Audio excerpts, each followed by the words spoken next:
चलिए बात करते हैं हरियाणा की। हरियाणा की 90 विधानसभा सीटों के लिए कल यानी 5 अक्टूबर को सुबह 7 बजे से शाम 6 बजे तक मतदान होना है। इसके लिए प्रदेश में 20,632 पोलिंग बूथ बनाए गए हैं।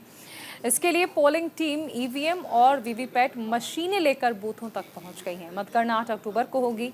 मतदान के दौरान इसकी फोटो खींचने और वीडियो रिकॉर्डिंग करने की इजाजत नहीं है। वोटिंग के दौरान वोटर्स अपने साथ मोबाइल नहीं लेकर जा सकते। राज्य के डीजीपी शत्रुजीत कपूर ने कहा कि मतदान शांतिपूर्ण ढंग से कराने के लिए 29,462 पुलिसकर्मी, 21,196 होमगार्ड्स के जवान तथा 10,403 एसपीओ तैनात किए गए हैं और इसके अलावा 255 कंपनियां अर्धसैनिक बलों की भी तैनात रहेंगी। हिस्ट्री शीटर पुलिस के रडार पर रहेंगे। इसके अलावा सोशल मीडिया पर अफवाह फैलाने वालों की कड़ी नजर रखी जाएगी। उन्होंने कहा कि 16 अगस्त से 4 अक्टूबर के बीच पुलिस 51 करोड़ का सामान पकड़ चुकी है।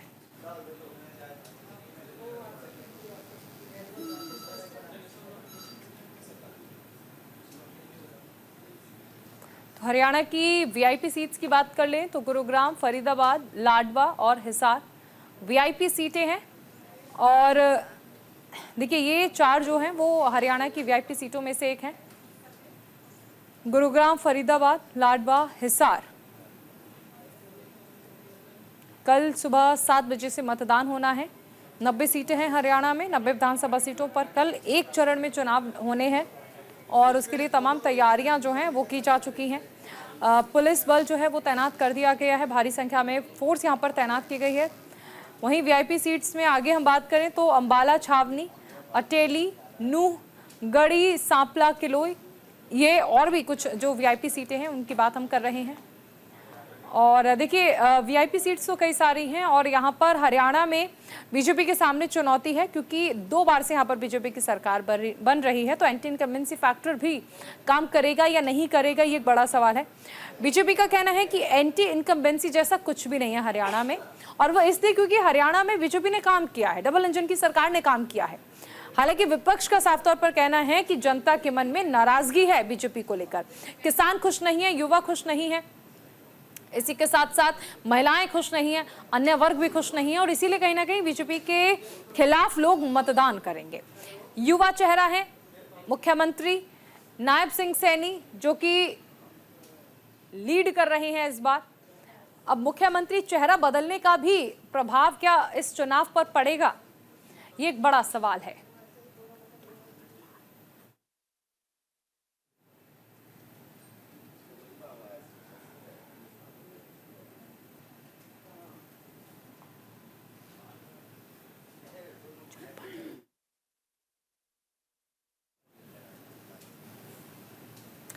तो हरियाणा की 90 विधानसभा सीटों के लिए 5 अक्टूबर को सुबह 7 बजे से शाम 6 बजे तक वोटिंग होगी।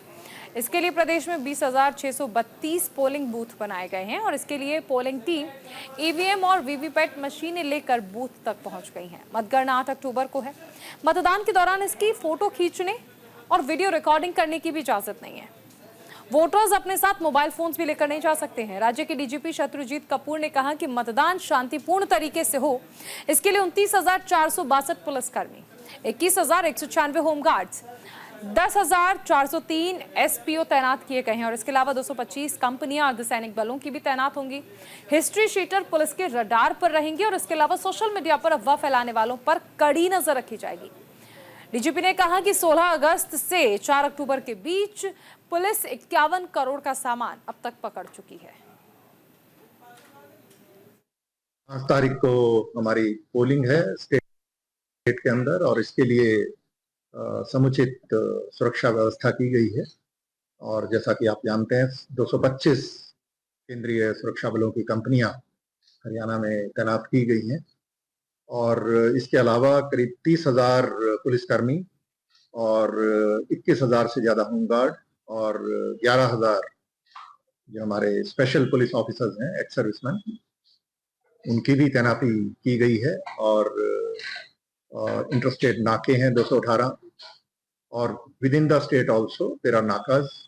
इसी तरीके से जो हमारी फ्लाइंग स्क्वाड टीम्स हैं जो पूरे स्टेट के अंदर चेकिंग आजकल कर रही हैं और 60 करोड़ से ज्यादा की अभी तक सीजर हो चुकी हैं। तो ये 500 से ज्यादा फ्लाइंग स्क्वाड हैं और 462 हमारी स्टैटिक सर्वेलेंस टीम्स हैं और कुछ क्विक रिएक्शन टीम्स भी हैं। उसके अलावा 5 तारीख को हमारी पोलिंग है स्टेट।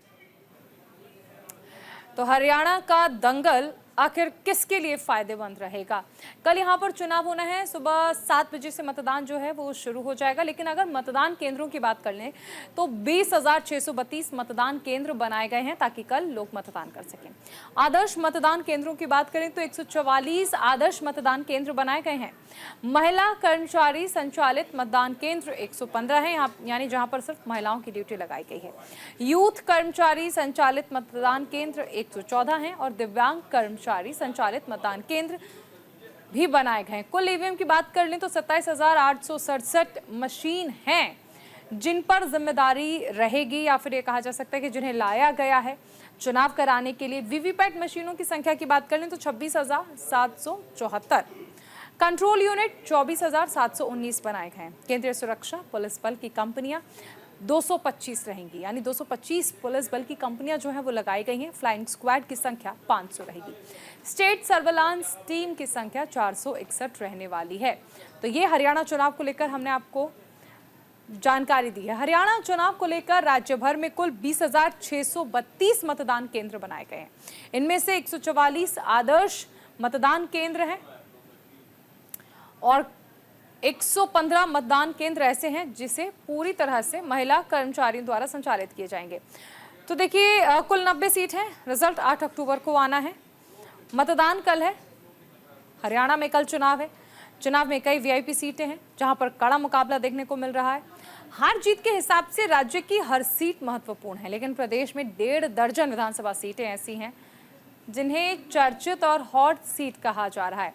पुरुष वोटर्स देखिए यहाँ पर 1 करोड़ से ज्यादा हैं जो कि कल प्रत्याशियों की किस्मत का फैसला करेंगे।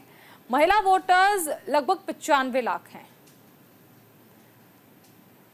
वीआईपी सीट्स हम आपको बता रहे हैं, गुरुग्राम, फरीदाबाद, लाडवा, हिसार, ये वो वीआईपी सीटें हैं जिन पर कल एक टफ फाइट रहने वाली है। क्योंकि अगर हम देखें तो हरियाणा में 90 विधानसभा सीटें हैं। 5 अक्टूबर को यहाँ पर मतदान हो रहा है और मतगणना यहाँ पर 8 तारीख को होगी। वीआईपी सीट्स की आगे अगर हम बात करें तो अंबाला छावनी, अटेली, नूह और गढ़ी सांपला किलोई, ये भी वीआईपी सीट्स की कैटेगरी में रखी गई हैं। 90 सीटों पर वैसे तो दंगल रहने वाला है और इसके अलावा अगर हम कहें तो हार और जीत के हिसाब से तो हर सीट महत्वपूर्ण है। वहीं आदमपुर, करनाल, सिरसा और तोशाम को भी हॉट सीट्स की कैटेगरी में रखा गया है, वीआईपी सीट्स की कैटेगरी में रखा गया है। वहीं डबवाली, इलाहाबाद, रानिया, ये भी वो सीटें हैं। उचाना कला, ये भी वो सीटें हैं जिन्हें वीआईपी सीट्स की कैटेगरी में रखा गया। तो कुल मिलाकर वीआईपी सीट्स तो बहुत सारी हैं। वहीं अगर महारथियों की बात कर लें तो लाडवा सीट से खुद मुख्यमंत्री नायब सिंह सैनी चुनावी मैदान में रहने वाले हैं, क्योंकि ये हमने आपको जो वीआईपी सीट्स की लिस्ट बताई है उसमें लाडवा सीट भी हॉट सीट है, वीआईपी सीट है, क्योंकि खुद मुख्यमंत्री नायब सिंह सैनी यहां से चुनावी मैदान में रहने वाले हैं। दूसरा बड़ा चेहरा कौन होगा? ये भूपेंद्र सिंह हुड्डा जो कि कांग्रेस से आते हैं। गढ़ी सांपला किलोई सीट से ये प्रत्याशी हैं, पूर्व सीएम हैं और इसलिए ये माना जा रहा है कि यहाँ पर एक टफ फाइट जो है वो देखने को मिल सकती है। आगे हम बात करते हैं अभय सिंह चौटाला की, जो कि INLD से आते हैं।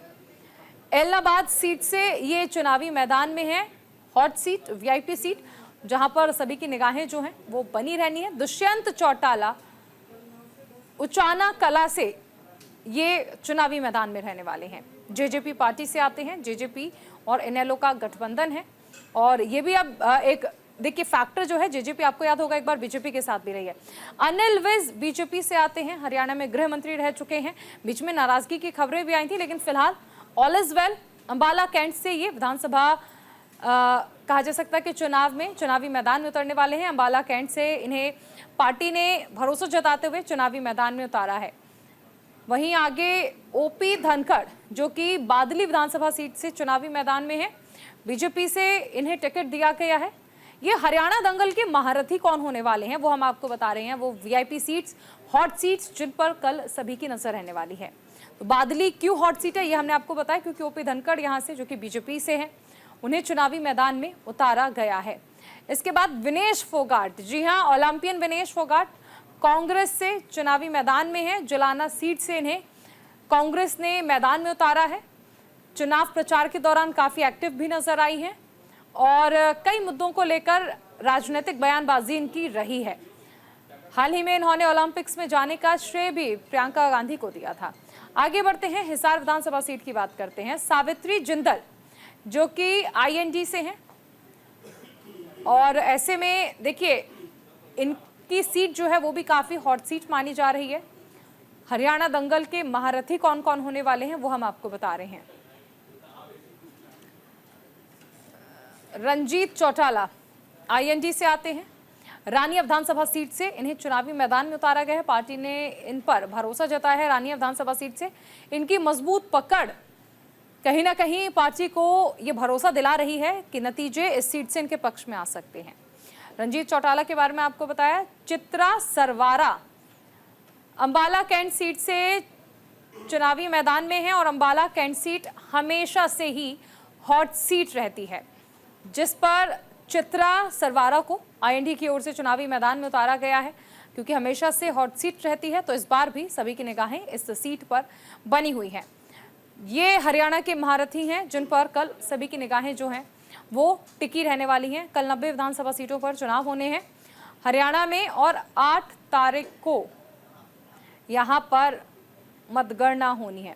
हरियाणा में वोटिंग का वक्त अब करीब आ गया है और 5 अक्टूबर को मतदान होगा। कांग्रेस और भारतीय जनता पार्टी ने हरियाणा में बिल्कुल अलग लेकिन बेहद समान चुनावी रणनीति अपनाई है। कांग्रेस ने अपने अधिकांश टिकट जाट को दिए हैं और बीजेपी ने सामान्य वर्ग के उम्मीदवारों पर दांव लगाया है। इनमें ब्राह्मण, बनिया, पंजाबी, खत्री, राजपूत समाज से ज्यादा उम्मीदवार हैं। बीजेपी ने करीब 40% विधायकों के टिकट काट दिए हैं। कांग्रेस ने अपने 2019 के अधिकांश विधायकों को दोबारा चुनावी मैदान में उतारा है। हरियाणा में 57 विधानसभा सीट ऐसी हैं जहां जाट आबादी 10% से ज्यादा है। रोहतक में 20, हिसार में 18 और करनाल में 8 सीटें हैं। 2019 के चुनावों में कांग्रेस ने 20, बीजेपी ने 19 और अन्य ने 18 सीटें जीती। 49 सीटों पर जाटव यानी अनुसूचित जाति की आबादी 10% से ज्यादा है।